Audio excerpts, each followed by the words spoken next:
ओम नमः सिद्धेभ्यः। ओम नमः सिद्धेभ्यः। यदर्चा भावेन प्रमुदितमनादर गौर्यः छनादासित सर्गी गुणगण समध्या सुमनिधि लभन्ते तद्भक्त्या शिवसुख समाजं किमुपदा महावीर स्वामी। महावीर स्वामी। महावीर स्वामी नयन पथिगामी भगतों में दुर्वाह पंथनो नित्यम ज्ञान दर्शन नायिका चारित्राणं गंभीरा मोक्ष मार्ग उपदेशिका। पंच परमेष्टि भगवान की, एक राधिनाथ भगवान की, अंतिम शासनपति भगवान महावीर स्वामी की, आचार्य श्री कुंद कुंद भगवंत की, आचार्य श्री विमल सागर जी महाराज की, आचार्य गुरुदेव सनमती सागर जी महाराज की, तीन कामनों करोड़ मणि राजों की, द्वादशांजनवनी माता की।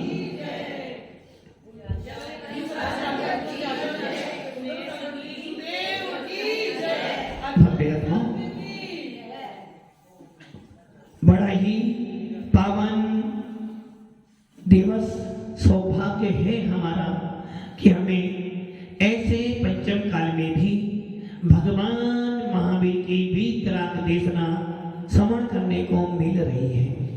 भगवान महावीर की वो वीतराग वाणी जिनको सुनने से, मनन करने से, चिंतन करने से अंदर के आत्मा पर प्रभाव पड़ता है। और ये सुनिश्चित है जब जब उपयोग लगाओगे, जब जब मन को लगाओगे, जब जब अपने योगों को जिनेंद्र देव की वाणी सुनने में लगाओगे, कुछ तो परिवर्तन आएगा। जब जिनेंद्र देव के मंदिर का स्मरण मात्र करने से हमारे परिणामों के अंदर निर्मलता आ जाती है, तो जिनेंद्र देव की वाणी सुनने से तो निश्चित ही परिवर्तन आता है। किंतु परिवर्तन भी उसी जीव के अंदर आएगा जिस जीव ने जिनेंद्र देव को अपना भगवान मानकर उनके प्रति श्रद्धा व्यक्त की होगी। बिना श्रद्धा के कोई भी काम होने वाला नहीं है। आचार्य कुंदकुम स्वामी जिन्होंने अध्यात्म शास्त्रों पर अपनी लेखी लिखी, ऐसे कुंदकुम स्वामी जिन्होंने इस पंचम काल में सुनते हैं कि पंचम काल का उत्पन्न हुआ जीव, पंचम काल का उत्पन्न हुआ जीव विदेश क्षेत्र में नहीं जा सकता है, और यदि वो विदेश क्षेत्र में जाएगा तो उसे मिथ्यात्व पूर्वक जाना पड़ेगा। और कुंदकुम स्वामी सम्य दृष्टि थे। सम्य दृष्टि जीव कभी भी विदेश क्षेत्र जाने की भावना व्यक्त नहीं करता, किंतु कुंदकुम स्वामी ने ऐसी अगाध भक्ति की कि सिमंदर स्वामी को भी उनके बारे में कहना पड़ा कि धन्य है वो कुंदकुम स्वामी जो विदेश क्षेत्र में बैठे तीर्थंकर के लिए भी नमस्कार करना है। तो मम्मी आपको ऐसे कुंदकुम स्वामी जिन्होंने इस पंचम काल में प्रत्यक्ष रूप में, साक्षात रूप में सिमंदर स्वामी के अर्थात तीर्थंकर के समुद्र में जाकर सीधी उनकी वाणी को सुना है, झेला है। ऐसे कुंदकुम स्वामी ने जितने भी साथ लिखे, भले वो समय सार हो, प्रवचन सार हो, नियम सार हो, पंचस्तिकाय हो, रैन सार हो, अष्टपाउड हो, कहते हैं कि कुंदकुम स्वामी ने 84 पाउड लिखे। कितने पाउड? 84। किंतु वो 84 पाउड हमारे पास उपलब्ध नहीं है, किंतु फिर भी जितना साहित्य उनका उपलब्ध है, उन प्रत्येक शास्त्र में कुंदकुम स्वामी ने मात्र 3 जीवों को नमस्कार किया। पहला सिद्ध परमेष्टि को। ऐसा क्यों? जो कि सभी आत्माओं का ध्येय क्या है? सिद्ध बनना। सभी परमात्मा बनना चाहते हैं, और जिसके अंदर सम्य दर्शन रूपी बीज उत्पन्न हो गया है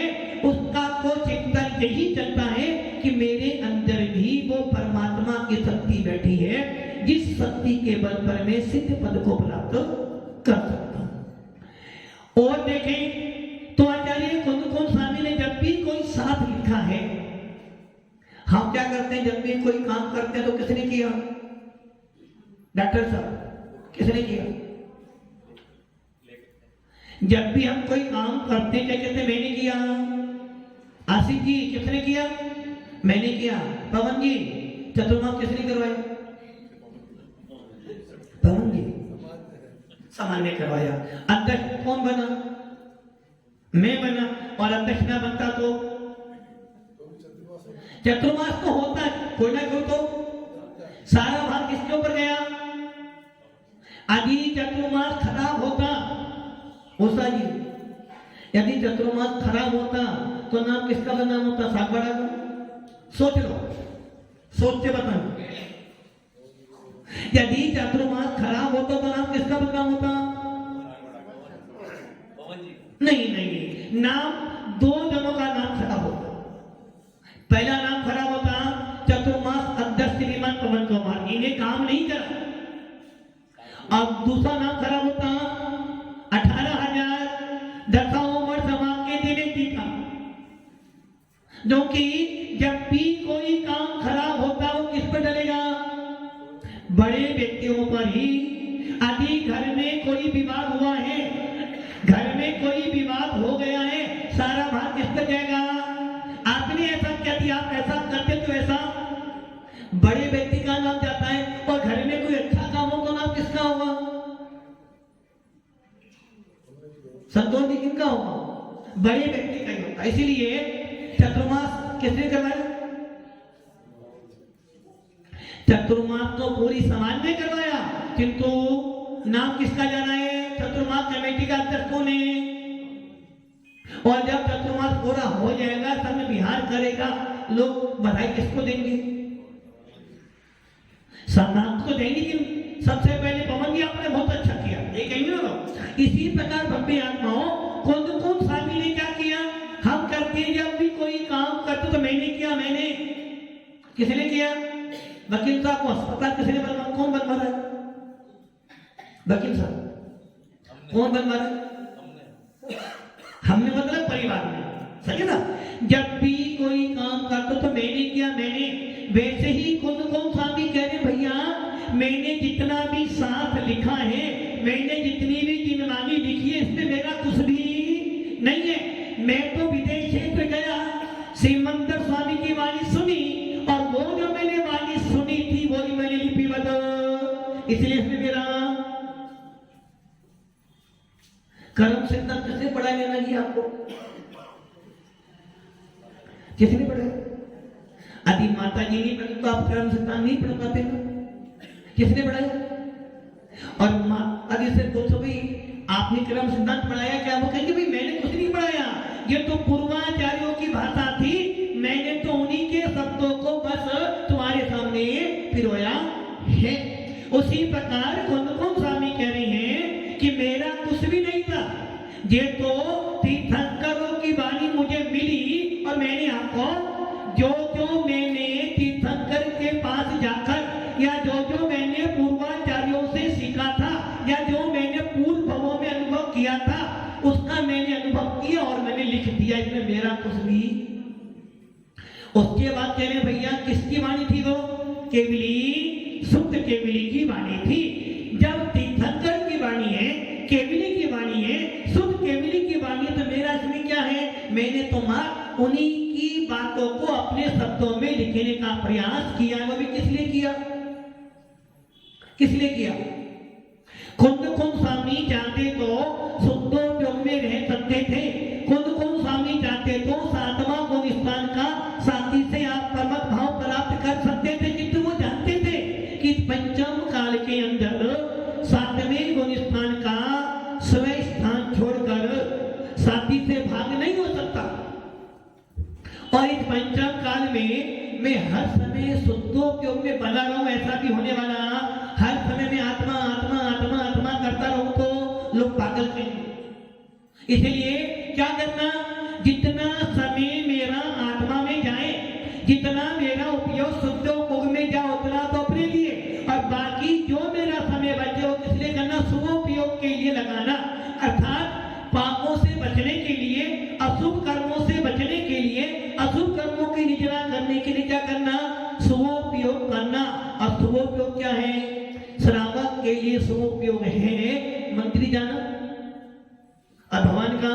शेरवन जी मंदिर जाना और जिनेंद्र देव की पूजा अर्चना करना।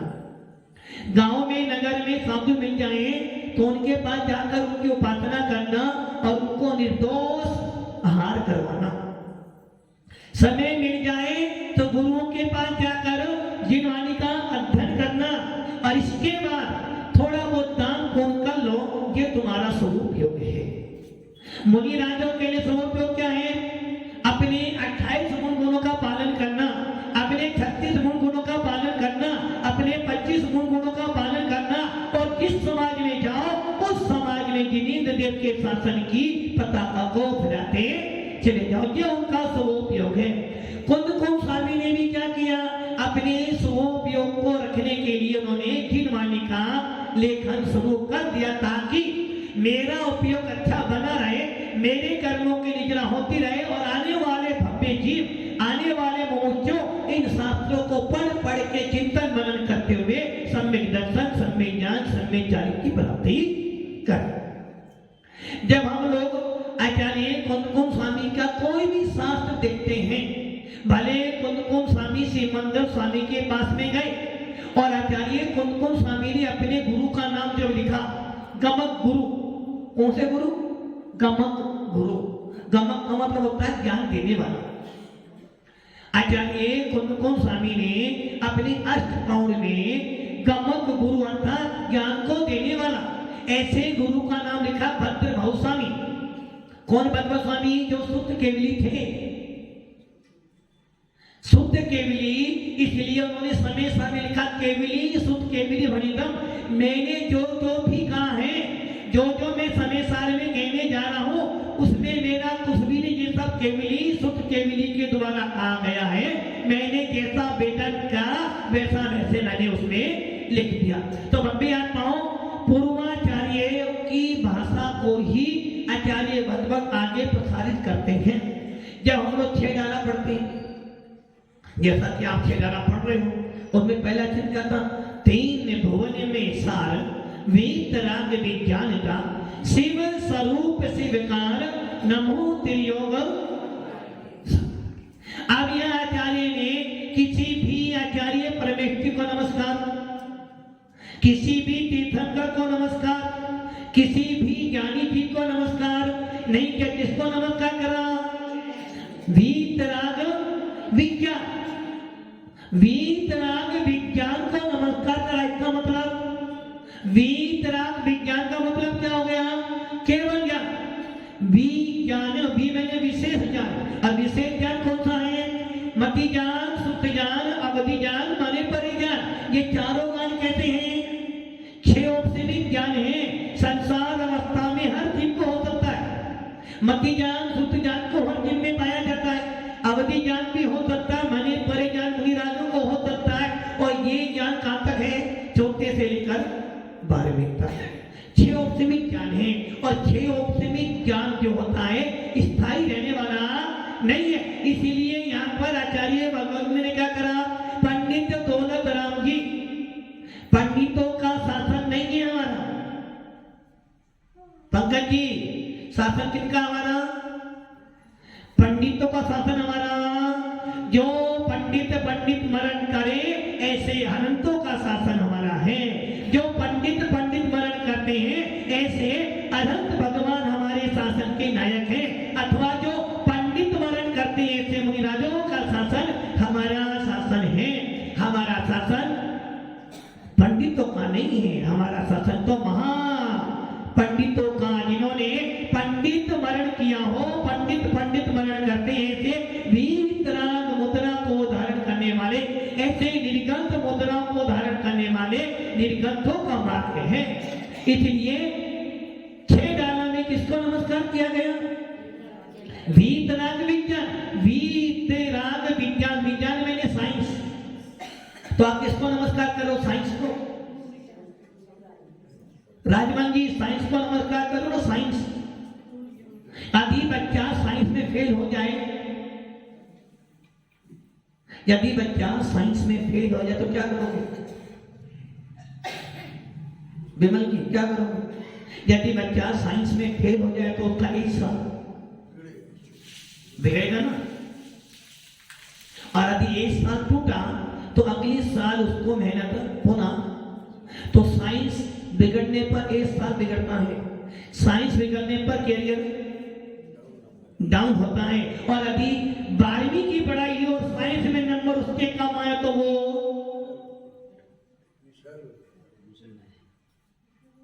वो साइंस बिगड़ने पर क्या हो गया,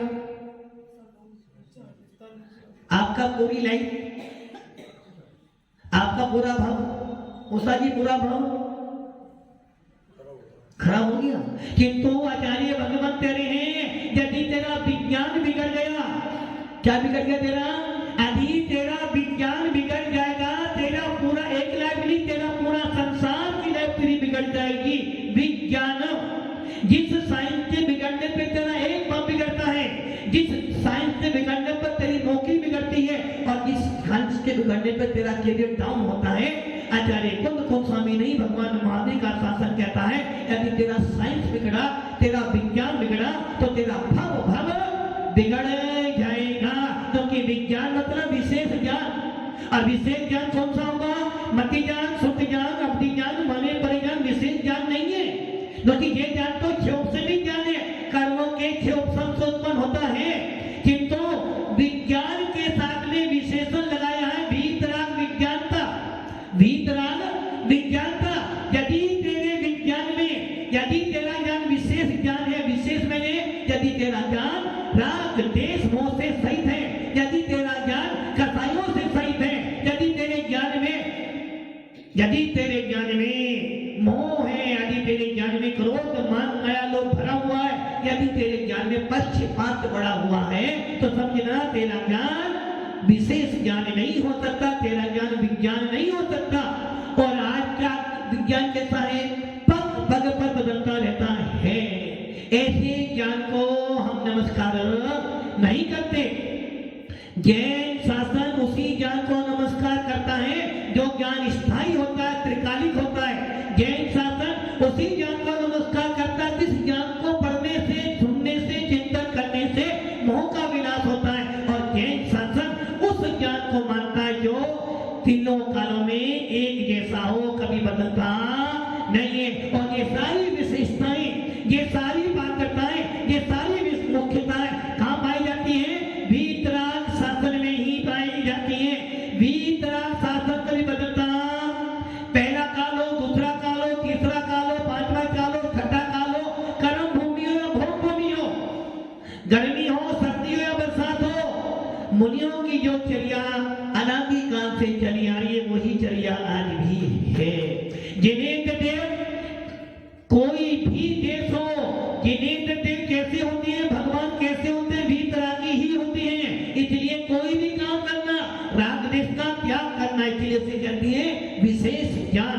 और आत्माओं, ऐसा विशेष ज्ञान में विशेषण लगा है वीतरागता, अर्थात जिनके पास में वीतराग विज्ञान है, जिनके ज्ञान में राग देश मोह नहीं है, जिनके ज्ञान में कसाई नहीं है, जिनके ज्ञान में पक्षपात नहीं है।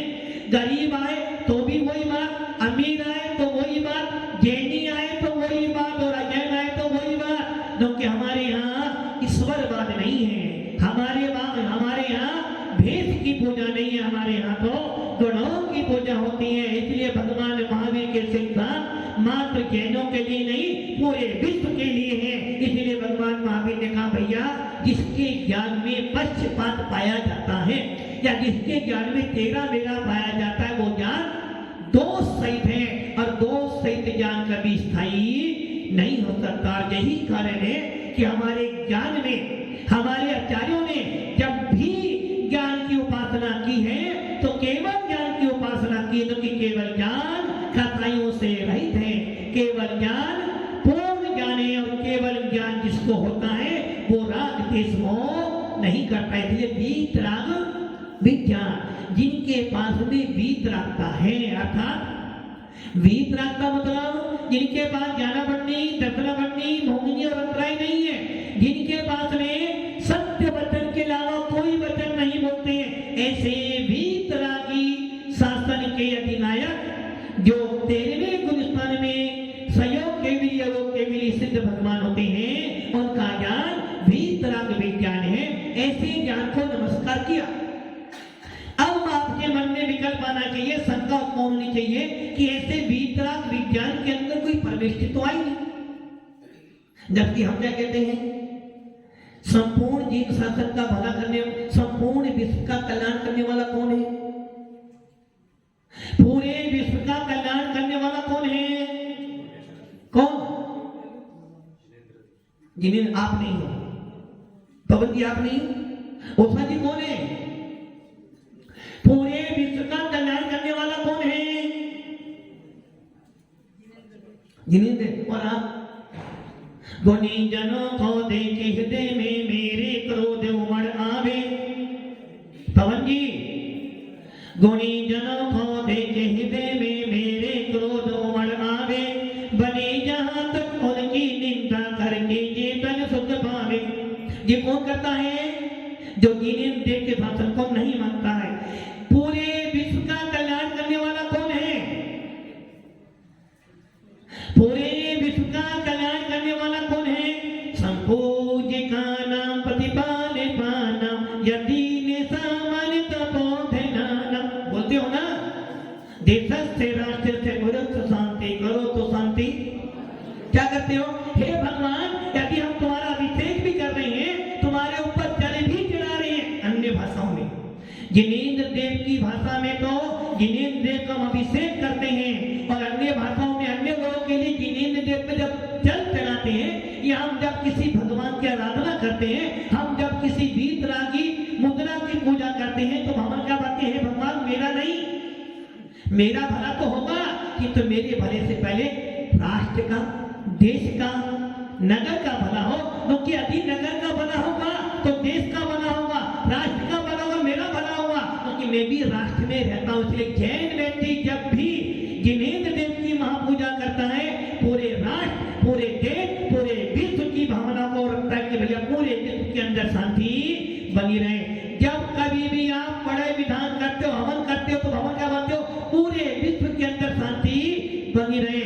तो पूरे विश्व का कल्याण करने वाला कौन है?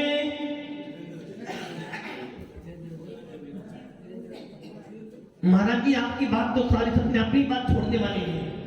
अरे भाई, पूरे विश्व का कल्याण करने वाला कौन? जैन अनुयायी, जैन शासन को मानने वाला जीव कभी भी किसी जीव का बुरा नहीं सोचता। इसलिए डेली पढ़ते हो, मैत्री भाव जगत में मेरा सब जीवों पर नित्य रहे, दीन दुखी जीवों पर मेरे और से करुणा स्रोत रहे, दुर्जन क्रूर तुम्हारे रथों पर क्षोभ नहीं मुझको आवे, सामने भावे रखूं मैं उन पर ऐसी पड़ती।